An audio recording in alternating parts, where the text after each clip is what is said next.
kenalilah tetanggamu. Aku tak biasanya akrab dengan tetanggaku. Hanya ada 3 kamar di lantai apartemenku. Namun, aku tak ingat kapan terakhir kali aku berbicara dengan Jude dan Stella. Aku sama sekali tak heran saat mengetahui mereka pindah. Namun aku terkejut mereka sama sekali tak memberitahuku tentang hal itu. Tapi sudahlah, tetangga baruku namanya Ken. Dari sekilas melihat kamar apartemennya, sebagian besar barang-barang milik Jude masih di sana. Kurasa mereka meninggalkannya dan menjualnya. Bersama dengan kamar mereka, keputusan yang tepat. Aku bayangkan pasti sangat merepotkan. Memindahkan furnitur sebanyak itu. Atu-atunya hal yang baru adalah sebuah lukisan. Aku melihatnya tersandar di sofa saat aku mengintip ke dalam. Lukisan itu terlihat seperti peta yang kuno, tersusun atas bagian-bagian berbeda yang sepertinya melambangkan negara-negara. Setelah berpikir sejenak, tak hanya Ken menggunakan sebagian besar perabotan Jude, ia bahkan berpakaian sedikit. Sepertinya, aneh bagaimana aku tidak begitu mengenal Jude dan Stella. Kau tahulah, hubungan canggung para tetangga masa kini yang hanya saling menyapa ketika bertemu di lorong. Kadang kala kami berjanji untuk mampir dan ngobrol, namun itu semua hanya basa-basi semata. Ken berbeda, ia datang malam itu juga, namun saat itu aku sedang bersiap-siap untuk keluar. Bahkan, ia datang hampir tiap malam. Karena aku sibuk di luar rumah, selalu saja ada alasan sopan bagiku untuk menolak ajakannya. Pada awalnya, Ken hanya mampir untuk meminjam sesuatu. Dengan senyum lebar di wajahnya, ia akan berdiri di pintuku dan meminjam gunting atau selotip.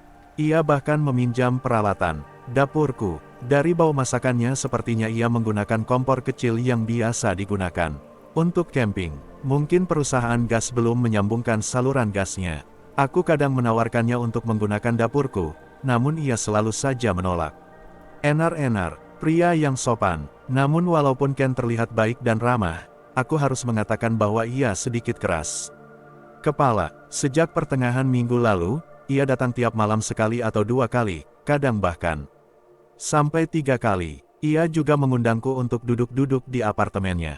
Pertama ia mengajakku melihat pertandingan olahraga di televisi, namun aku mengatakan kalau aku nanti hanya akan membuatnya bosan. Ia terlihat sedih dan kembali mencobanya beberapa jam kemudian, hingga aku akhirnya menjadi lelah menolak semua ajakannya.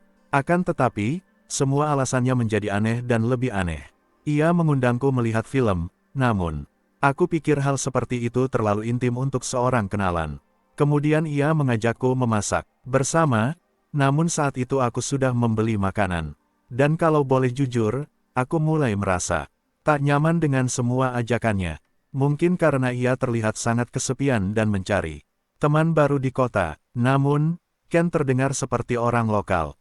Bahkan, ia tampaknya lebih tahu tentang lingkungan ini, lebih daripada orang lain yang tinggal lebih lama dari dia.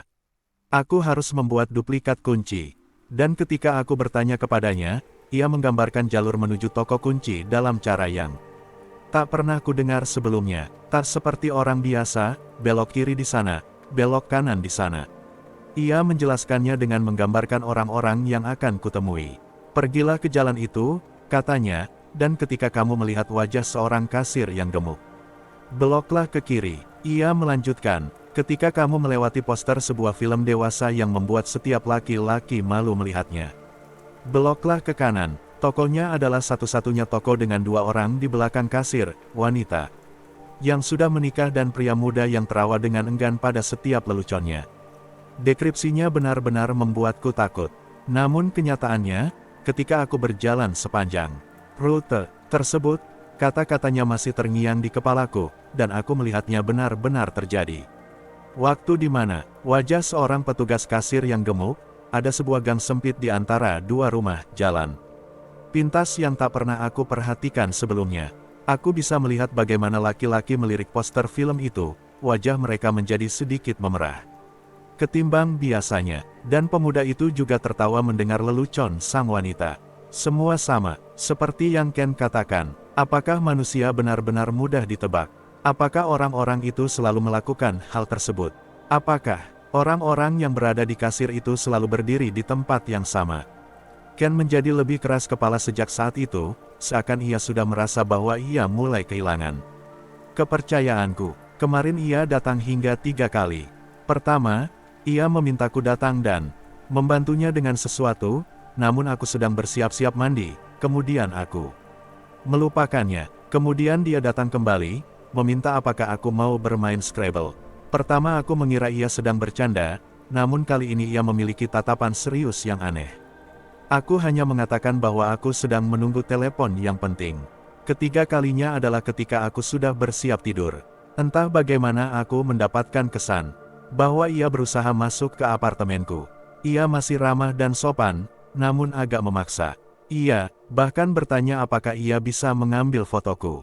Katanya untuk koleksinya. Aku mungkin agak kasar ketika menolaknya, namun aku hanya terlalu lelah untuk berurusan dengan seorang tetangga.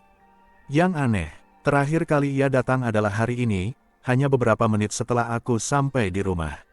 Aku sedang memasak, jadi aku tak terlalu yakin mendengar suara ketukan di pintu. Aku kemudian mendengarnya dengan jelas ketika ia mulai menggedornya. Ia memanggil namaku. Ia terdengar panik dan marah saat itu. Aku tak begitu mendengar dengan jelas apa yang ia katakan dan aku juga tak mengingatnya, namun beberapa kata terus terpatri dalam ingatanku.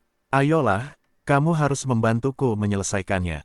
Aku hanya butuh satu lagi. Ayolah, aku tahu kau di dalam. Aku tak yakin mengapa aku tak membukakannya pintu saat itu, namun aku merasa itu adalah keputusan yang tepat. Kumohon, aku benar-benar membutuhkanmu. Kau harus membantuku. Tak banyak yang memiliki warna yang tepat sepertimu. Dengan setiap kalimat terucap, ia menjadi semakin marah. Aku tak punya banyak waktu. Kamu harus membantuku, tak peduli kau mau atau tidak. Dan tepat saat aku hendak memanggil polisi, aku mendengar bunyi sirine.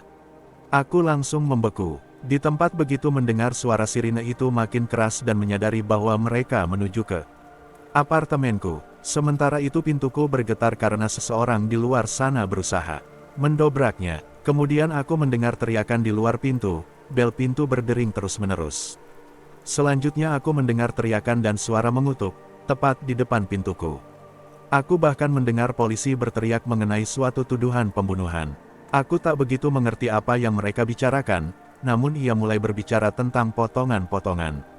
Potongan kulit, sebuah peta, kataku pada diriku sendiri, itu hanya sebuah peta. The Vault Room, seorang pemuda menerima pekerjaan sebagai pengurus makam. Ini sebenarnya bukan jenis pekerjaan yang ia inginkan, namun apa boleh buat, ia sangat membutuhkan uang dan hanya pekerjaan ini yang berhasil ia dapatkan dalam waktu singkat. Pemuda itu sangat takut pada mayat, namun untunglah pekerjaannya hanyalah pekerjaan ringan. Tugasnya hanyalah menyapu, memotong rumput, dan membersihkan makam. Sedangkan tugas-tugas yang berhubungan dengan mayat seperti menyiapkan jenazah dan prosesi pemakaman adalah tugas para pengurus makam yang lebih senior. Namun ada satu hal yang dibenci oleh pemuda itu. Ia memang tak perlu melihat mayat secara langsung saat bekerja, namun ada kalanya ia bekerja di ruangan bawah tanah tempat peti mati berisi jenazah disimpan. Di negara barat, orang-orang kaya biasanya membuat sebuah ruangan bawah tanah di mana peti-peti mati mereka dan keluarga mereka diletakkan, bukan dikubur seperti orang biasa. Pemuda itu sangat membenci ruang bawah tanah, sebab ruangan itu gelap, berdebu, dan penuh mayat. Suatu hari, pemuda itu ditugasi untuk membersihkan sebuah ruang bawah tanah. Dengan berat hati, ia melakukan tugasnya itu. Saat ia sedang membersihkan papan-papan nama yang ada di ruangan itu, angin kencang bertiup dan menutup pintu kamar bawah tanah itu. Pemuda itu langsung panik dan berusaha membukanya. Namun percuma, ia terkunci di ruangan penuh mayat itu. Pemuda itu mencoba berteriak, namun tak ada yang mendengar teriakannya.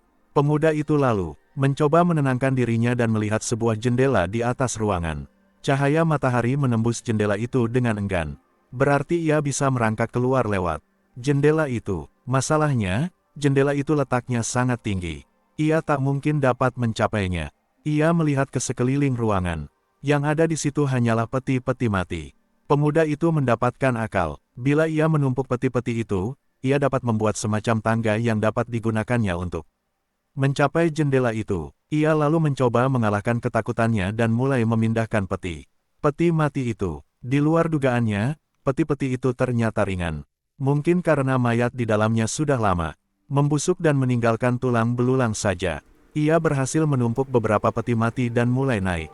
Oh, teriak pemuda itu lirih. Ia merasakan sakit di tumitnya. Ia menduga kayu dari peti mati. Itu yang menggoresnya. Oh, rasa perih itu kembali lagi. Namun ia terus melanjutkan mendaki peti-peti mati itu. Meskipun nyeri itu terus terasa, akhirnya ia berhasil mencapai jendela itu dan merangkak keluar. Pemuda itu berjalan kepincangan dan akhirnya bertemu dengan penjaga makam yang merupakan bosnya. "Apa yang terjadi padamu?" tanya bosnya keheranan. Pemuda itu pun menceritakan segalanya. "Lalu kenapa kau berjalan terpincang seperti itu?" "Tadi kaki saya tergores kayu dari peti mati." "Mana? Coba aku periksa." Pemuda itu duduk di atas sebuah batu nisan dan bosnya kemudian memeriksa tumit pemuda itu. Penjaga makam itu lalu menatap pemuda itu dengan wajah pucat. "Tapi ini bukan luka goresan kayu, nak." "Lalu apa? Ini bekas gigitan manusia."